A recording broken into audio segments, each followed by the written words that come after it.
D pharma second year, pharmacy law and ethics के most important question दिखेंगे exam के purpose से। ये क्वेश्चन को एग्ज़ाम में देखने को मिलेंगे पक्का।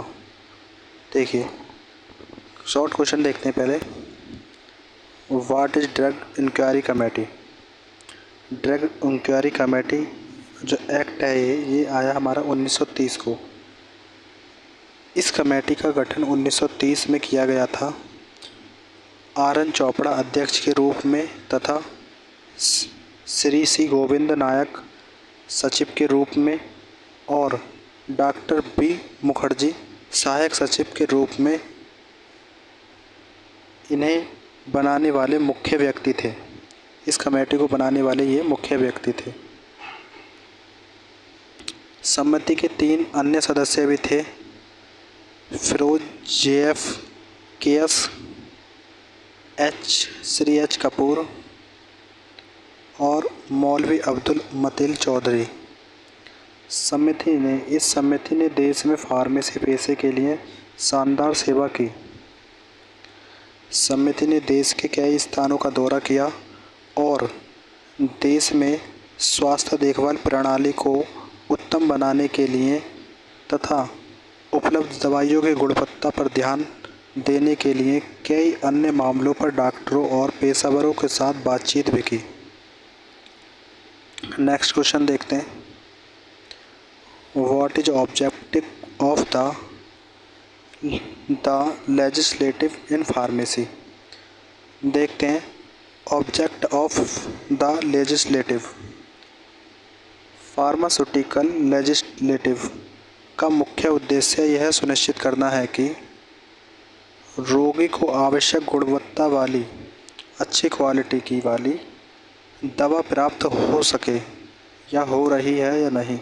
जिस दवा की सुरक्षा और प्रभावकारिता का टेस्ट और एवोल्यूशन किया गया हो, मतलब मूल्यांकन किया गया हो। फार्मास्यूटिकल कानून के कुछ अन्य उद्देश्य भी हैं, जैसे कि अच्छी गुणवत्ता वाली दवा के निर्माण और आपूर्ति को रेगुलेटिव करने और स्वास्थ्य प्रणाली को बढ़ावा देने के लिए इसका ये भी उद्देश्य है। और क्या है? फार्मेसी के पेशे और व्यवसाय को रेगुलेट करने के लिए जनता को दवाओं के ऐसे विज्ञापन से बचाने के लिए जो दवा के लिए झूठा दावा करते हैं। रिसर्च टेक्नोलॉजी को बढ़ावा देने के लिए, दवा के प्राइस को कंट्रोल करने के लिए। नेक्स्ट क्वेश्चन देखते हैं। Short note on the drug legislative in India. देखते हैं 1920 और 1930 के दौरान वास्तविक दवाओं के स्थान पर हानिकारक विकल्प और मिलावटी मार्केट की कई रिपोर्ट थी और ऐसी दवाओं के जहरीले प्रभाव अक्सर समय समय पर देखने को मिलते थे।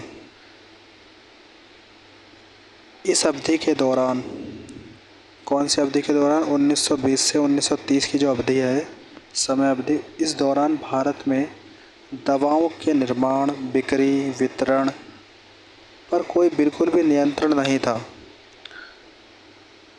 इन नकली दवाओं के कारण कई मौतें की सूचना भी मिलती रहती थी। फिर क्या हुआ? 11 अगस्त 1930 को RN चोपड़ा की अध्यक्षता में औषधि जांच समिति, ड्रग इंक्वायरी कमेटी जिसे बोला गया, का गठन किया गया, जो भारत में एक ऐतिहासिक घटना थी।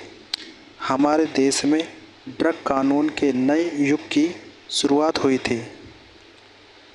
इस कमेटी के गठन से पहले हमारे भारत में दवा का आयात, बिक्री, वितरण और निर्माण पर कोई भी नियंत्रण नहीं था या नियंत्रण करने के लिए कोई महत्वपूर्ण कानून नहीं था।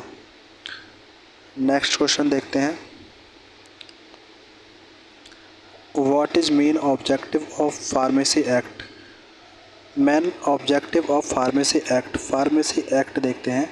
फार्मेसी एक्ट जो 1948 में आया, फार्मेसी एक्ट देश में फार्मेसी शिक्षा को रेगुलेट करना है इसका उद्देश्य। फार्मेसी एक्ट के तहत फार्मासिस्ट के रूप में पंजीकरण की अनुमति देना। और क्या है, फार्मेसी प्रोफेशन में